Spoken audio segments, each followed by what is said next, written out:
Four Knights of the Apocalypse Episode 5 is out, and I enjoyed this episode a lot. The pacing was actually relatively quick, but didn't feel too fast. The action in this episode was pretty good, though I did expect something a bit more.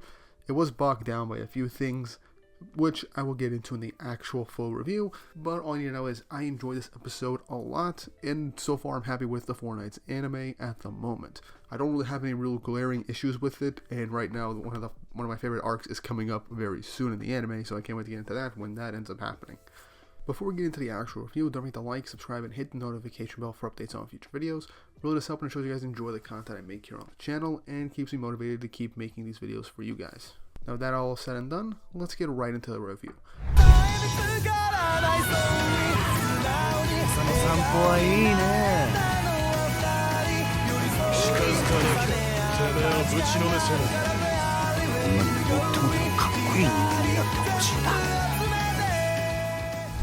So, at the start of this episode, we get the huge reveal of Ordo from last episode being a chaos monster poisoning his own forest by this little elf thing. We start off with Sin telling the group that they have to take out the thing that's controlling Ordo so they can have a chance of freeing him. Someone shoots an arrow through the imp that was commanding Ordo, and who could that be? I wonder who it is that's helping the group in the shadows. But it's revealed shortly afterwards, once Ordo collapses, the real person controlling him shows up, revealing himself to be the Ember Knight of Chaos, Talisker. The group asks Talisker why they did this to Ordo. What did he ever do to them? However, Talisker says, if you really want to know, land one single blow on me and I will answer your questions. And with this, Nazianz enchants his two blades and gets ready to fight. And I like how Talisker actually acknowledges that Nazianz is a bit of a prodigy by being able to enchant and shift his magic around onto other objects. That's a nice piece of information that adds to the power system of this world that never really gets too explained in Seven Deadly Sins that I just want to acknowledge here. Sin tells him not to fall for his taunts, but Nazianz is about to charge in anyway. Percival says he'll fight too, but Nazianz states that without magic, Percival won't be much help. Obviously, Percival unlocked his magic 2 episodes ago, and now he's kind of smug about it, saying that he can fight too. But he can't bring it up on command right now, and he can't force it out. Nazianz ends up charging in at Talisker, thanking Percival for caring about him. But as he lunges at Talisker, he unleashes his Hail Impact, throwing a giant hailstorm onto where Nazianz is. But when the smoke clears, luckily Percival managed to get Nazianz out of the way just in the nick of time, avoiding that pretty devastatingly hard attack. As Nazianz gets up, we then see that Ordo appears behind him and then smacks him out of the way, hitting him onto the ground with enough force to just leave him pretty injured on the ground. Talisker orders Ordo to finish him off, but Percival gets in the way and blocks the fist with his face. Very simple shonen MC thing to do. Scenes like that I actually kind of enjoy. I don't know why. Blocking a huge ass fist with your face, pretty tough thing to do.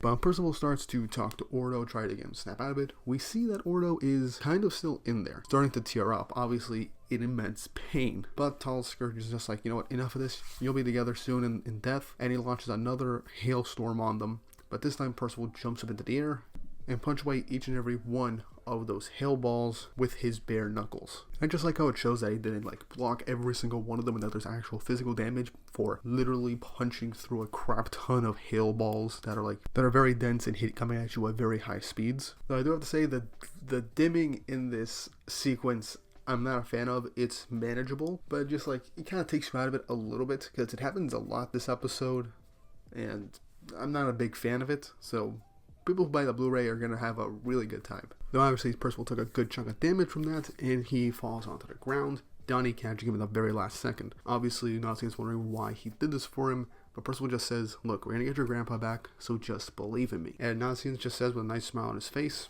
I believe you. And as obviously Talisker's going to be like, okay, I've had enough of this, I'm just going to end you all right now. He gets ready to launch another attack, but all of a sudden, Percival explodes with magic power just like he did against Pelgard. And I like the added thing where it just swirls up into the air and the little mini Percivals just pop out of the energy like that. And all of Percival's wounds are healed instantly, with Talisker even being taken aback by the sheer force of this and how this magical power even looks and how he's healed himself.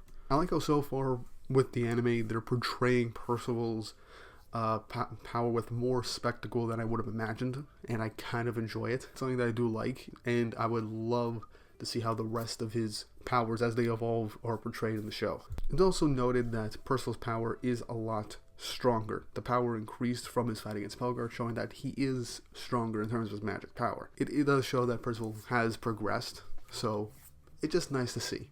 And I like how with Sin, we're building up the mystery of what Percival's true magic nature actually is. And when we get that revealed, it actually makes a hell of a lot of sense when you go back and look at how his powers are like. Talisker decides, I'm going to use my Hail Impact again, so he launches his Hailstorm once more. But as he thinks he's won, we see that Percival created a giant Percival-sized aura to literally just eat the hail.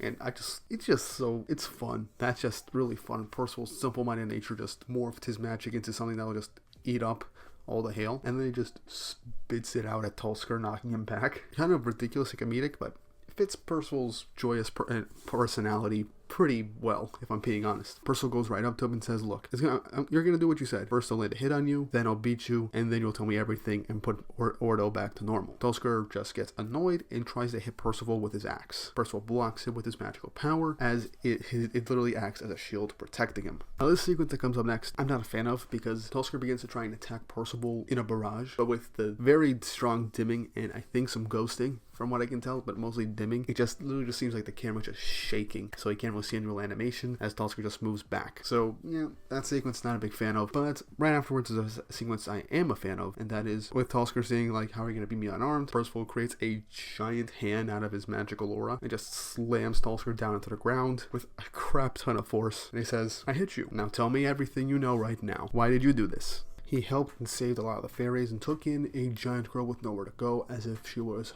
his own family. Talisker says that was his sin. That's exactly why I changed him. What Arthur wants, what his king wants, is a world where humans can thrive with no other races to threaten them, and that helping them is considered a crime and a sin. So that's why he changed Ordo. So it's actually the first we hear of what the Chaos Knights really want. They want a world just for humans and humans alone, no other species around to threaten them. And really we dive more into it with future villains from the Chaos Knights and why they think this way, but for now it's just racism, plain and simple. Anyway, we move back on.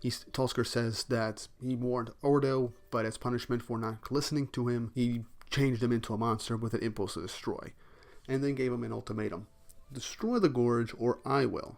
And so Ordo began to poison the gorge himself, with obviously being in utter pain and not liking what it was doing. Obviously, Percival says that this is wrong, you shouldn't be doing stuff like this, and Talisker says you won't understand the ideals of a great man. You know, classic back and forth between people with different ideologies, I guess. Percival obviously being the person on the right, but then Talisker begins to summon another attack, and it's then revealed that his ability isn't to summon hailstorms, but to control the weather. And his power is called Calamity. Launches an attack called Riot Piercer, which is a huge thunderbolt onto Percival. Now obviously there's some dimming and ghosting in this shot, diminishes it a bit, but still nice spectacle, and it hits Percival. But Percival just runs out of the dust, seemingly unharmed, and we see the giant hand that he created with his magic being engulfed in electricity.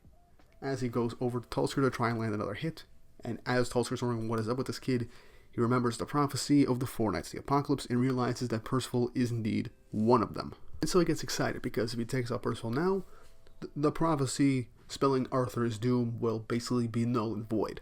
So he creates his ultimate attack, Calamity Bird, and gets ready to launch it at Percival. So Sin tells Percival that since he can use his magic to shapeshift into something, to create it into a weapon and use it to fight. Percival comes up with the perfect idea for a weapon, only for Donnie to immediately shoot it down because he knows that he probably thinks it's an arrow, and Percival is obviously disappointed, and we all know that if Percival made it into an arrow, 99.99% chance it'll just fire back on them. Don't know why, but it's hilarious. But as it takes its shape into a bird, Percival remembers the bird that he took out and cut up in the very first episode, and so he turns his magic power into a giant blade. He then begins to slash around like he did when he cut up the bird and completely cuts up the Calamity Bird that Talisker launched onto him. There is some ghosting and a pretty good amount of dimming, but still it's a good sequence and I can really appreciate it. Again, people who buy the Blu-ray are going to love this scene.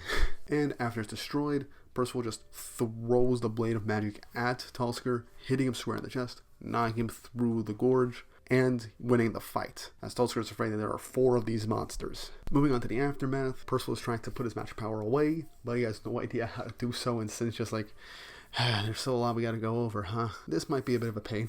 And we then transition to Dolores as she actually gets up, showing that she is okay. And it's revealed that she used heavy metal at the last second to protect herself on instinct, basically making it so that what was attacked by the poison wasn't her actual skin and bone, but the heavy metal that she used to cover her body in steel. And that's what got eroded by the poison. And like Elsa notices, she must have had some battle experience because what she did was almost instantaneous upon instinct. Which goes back to 7 Deadly Sins, where Dolores was obviously training alongside Diane with Matrona to be a warrior for the Giant Clan. You can think of it as a cop-out, but I don't really mind it. It makes sense, and it's something that Dolores would probably do, what any giant would do in a situation to protect themselves from an attack. With everyone saying that they're okay, the topic goes to Ordo, and what happened to him. And obviously, they start to cry over the fact that seemingly Ordo might be stuck like this for good, and Nazian remembers Ordo's dream to heal and protect everybody, and Nazian starts to cry. And as Percival's demanding the fact that he made a promise that he might not be able to keep, we see Sin find the staff that Talisker used to turn Ordo into this monster.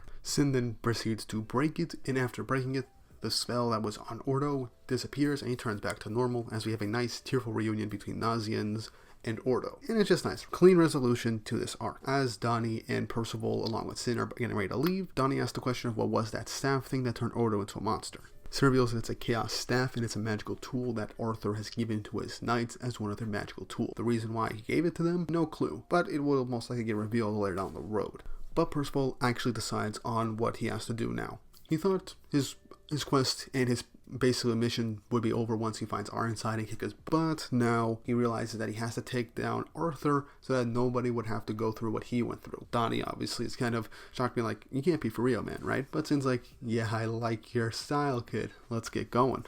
But before they leave, they bring up the fact that whoever gets the biggest hunt at the end of their thing, and the winner would get to give an order to the rest. And Sin reveals that he got a pretty rare bunny rabbit that they could use, and it'd be worth a lot of money. So he literally says he's going to give them a pretty big order. But then Nazian shows up and asks to go with them and says that he wants to explore and become a better herbalist, and also basically saying that Percival is his guinea pig, but really it's because Percival is his first real friend. And the arc pretty wraps up relatively nicely. Sin says, you know what, my order is going to be that Nazian's going to come with us and nobody has to object to this. Plus, with his magic power, he'll be very useful in combat and dealing with whatever poisons or even healing us. Really good to have someone like that in the party. So the group is formed and we have another member, and we move on to the next city, which is Sistana, which is where the episode ends. But we get a post-credit scene where we're in Sistana and we meet very briefly the character of An, who is one of the best characters in this story, and we see that she meets Ironside himself, which means next episode Percival will most likely get to meet his father once more after the very first episode, which means things are going to get intense. But yeah, that was the episode.